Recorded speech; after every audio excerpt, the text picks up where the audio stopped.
Do you have an odd earring hanging around or bits and pieces of broken jewelry? Well, you can use it in your junk journal. I have all this jewelry from my mom she doesn't wear anymore, and so I decided to incorporate it with a wax seal into a few pieces of the stuff that I'm working on. They're digitals from Anne at Oldacina, and I'm making writing spots. That's a piece of tracing paper. I just knew that I wanted something extra to write on because I had stenciled green on the back and it was just a little too dark. So tracing paper works really well in that sort of thing. So wax seals, and you can see to the right I'm melting wax. And if you don't have jewelry hanging around, then you can always use beads. That's a dangle made with some beads on a piece of wire held on with a bulb pin. Another thing that I've been working on is this folio. It has lace, the front and the back, sewn on. I pulled out my sewing machine finally, and I'm going to start using it. I'm inspired by Anne, again, at Oldacina. I'll link below. Now my little pellets are melting, and I have this electric wax melter because I didn't have a very good experience with open flame in my craft room. That's another story. I'll tell you that sometime. It was okay, nothing burned, but it was a close one. So now I'm relegated to electric, and that's working really well. I have a piece of lace there. I showed you real quickly, and I'll do it again on the envelope that I'm going to make today. Now these are frames, and they're both die cut and dry embossed by this little folder. I'm showing you the negative part of it. And it's just light paper, but it works really well and makes for a nice layer on a piece that I'm making.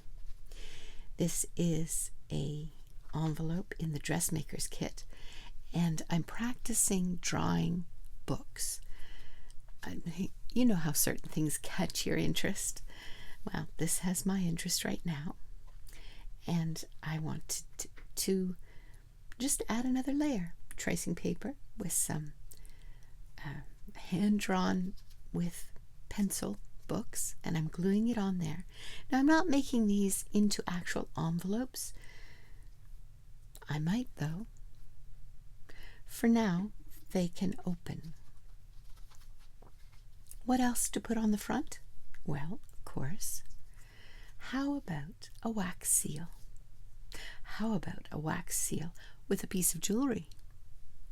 The really nice part about this is that an earring that has a shank, like for a pierced ear, it has that long post, and I'll show you later, I've used a pliers to cut off the shank, but it still leaves just a bit that is very sharp.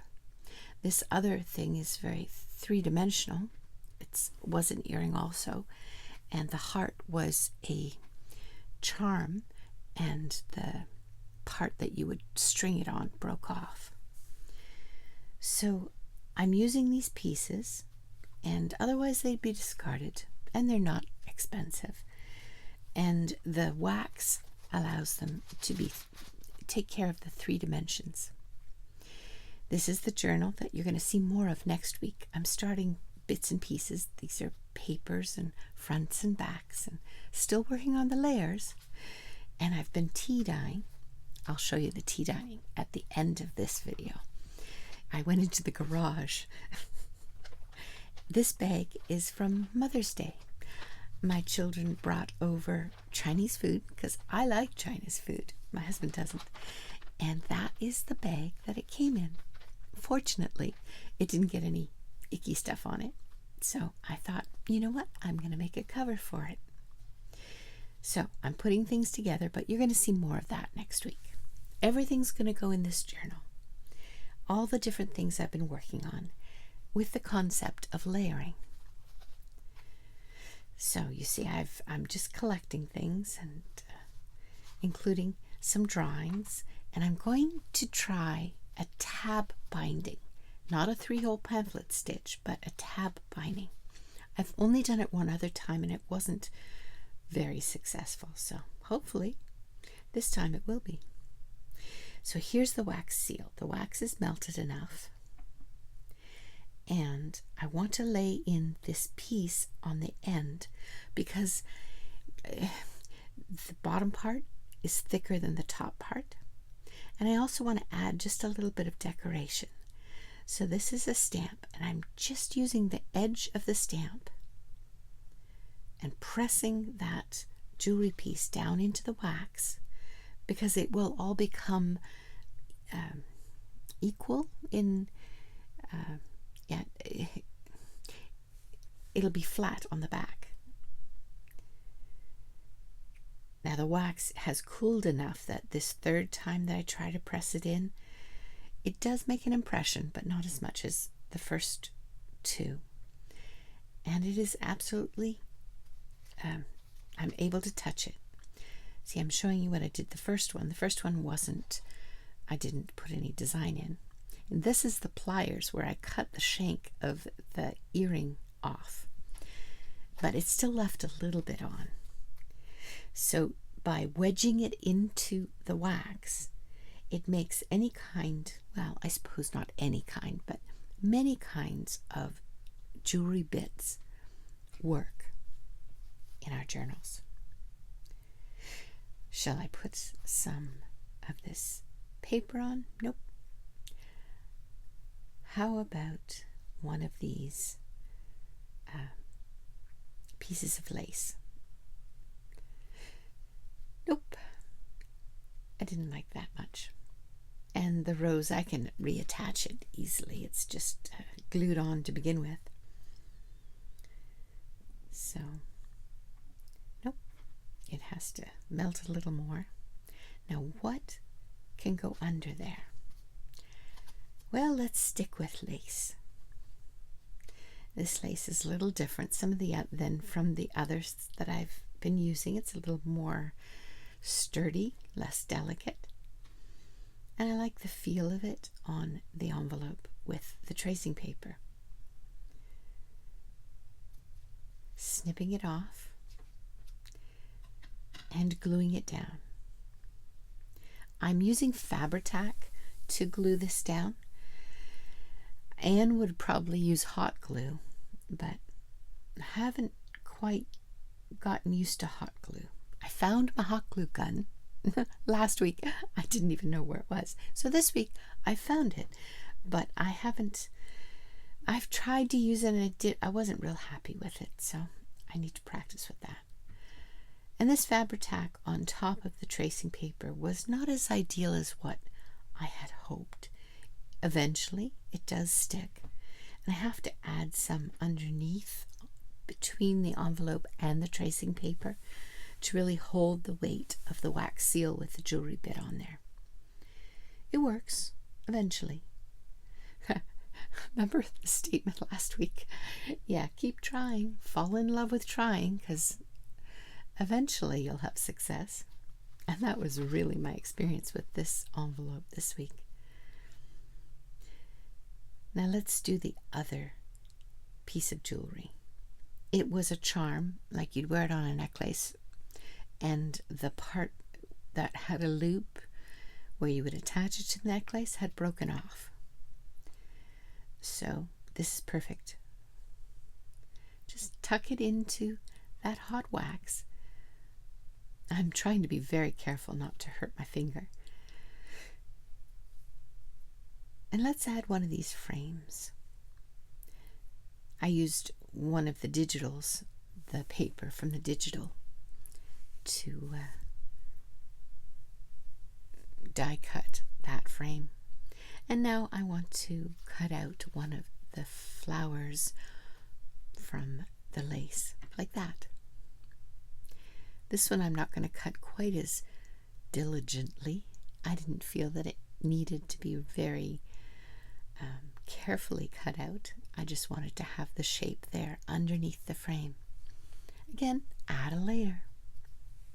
Now I've noticed, because I'm continuing to watch Anne's videos, I still am doing things very straight, very, I'm not bunching things up the way she does. So maybe next week on the journal that I'm making, I'll try to focus on that a little bit. Because if you look at the vellum cover just above with the blue gray chiffon ribbon, I mean it's very flat. Yeah, lots to learn here. I'm having fun with the wax seals though. The pink one that you see to the right of my hand, it is actually a couple of red tablets, the little wax dollops, with a couple of white. So I made my own pink. All right, now what should I do with this one? I think it would be too heavy if I put that on there too. Now these are some of the tea-dyed paper that I made. Not pictured here in this video are ones I did today that are bluey green. I'll show you them next week. But I'm having a lot of fun. You'll see at the end of this video I took some video of me in the garage doing this on a table. So I want to have a place to write that's interesting, and I think if I fold this correctly, it could be an interesting spot to write. This tea-dyed paper. So I try and fold it. And it fits, and it'll go in the journal. It'll be fine. And there we go. Now we have 3 envelopes, we have 2 folios, and we're on our way to making a journal. But that's next week. Here is my garage, and I put out the paper on this very dirty tablecloth. It's not dirty, it's got old tea dye on it, and I just spritz the tea on. And then I lay down plastic placemats that look like lace. And this time around, I even try using actual doilies, like cloth doilies. And it worked out okay. It was fine.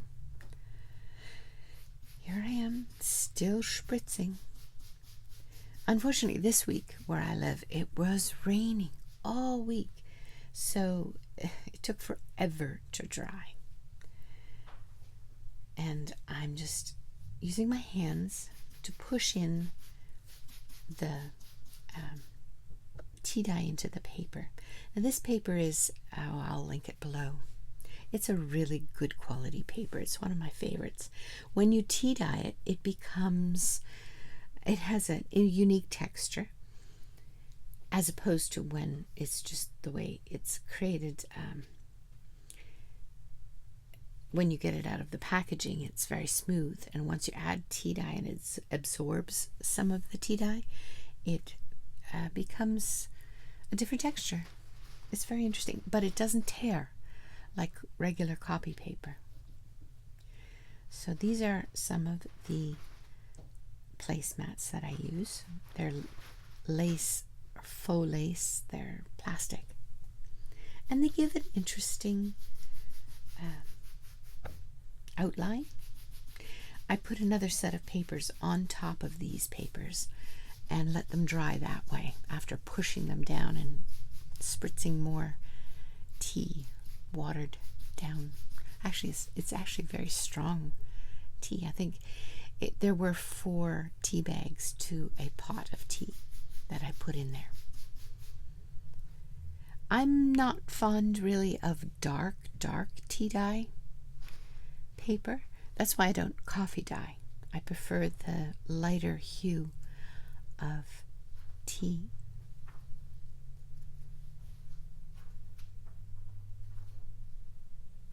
Have you tea dyed? Have you ever done this? Where do you do it? Do you do it just one at a time? If I need one, I'll do just one at a time. But yeah, it was about a year ago, around Easter, that I did the last grouping of tea-dyed papers. And I don't always use tea to dye my papers. Sometimes I use inks. Sometimes I don't dye them at all. Obviously, I use digitals, so. But I like to have some tea-dyed paper in my stash. Leave me a comment. I'm interested to know what your experience is with tea dyeing. If you even like it. I'm really interested to know how you feel about tea-dyed paper or coffee-dyed or whatever. I would like to try avocado-dyed paper. But I can never seem to save enough of the avocado. I've tried it before and it's gotten moldy before. And I put some in the freezer and then I forgot about it. And yeah, well, you know. So, I wish you well. I hope you're well. I'm Lori. I make journals about all kinds of things. Right now I'm doing a deep dive into layering, pretty layers. I'm showing you the papers now after they've dried. And you can see it's a very faint image. And here's a little closer as I lift it up. I'm quite pleased with them. They turned out nice.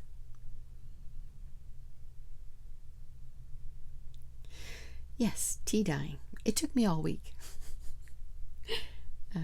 If it had been less rainy, it would have gone much faster. But you get what you get, right? There we are, a stack of paper. I think there's about 20 of them there, and I've done another 10. So I wish you well. I wish you happy crafting. Have you made wax seals? Leave me a comment. I'd love to know. And we'll see you again next week. In the meantime, take care. It's Lori at Positive Thanks Lily. Bye for now.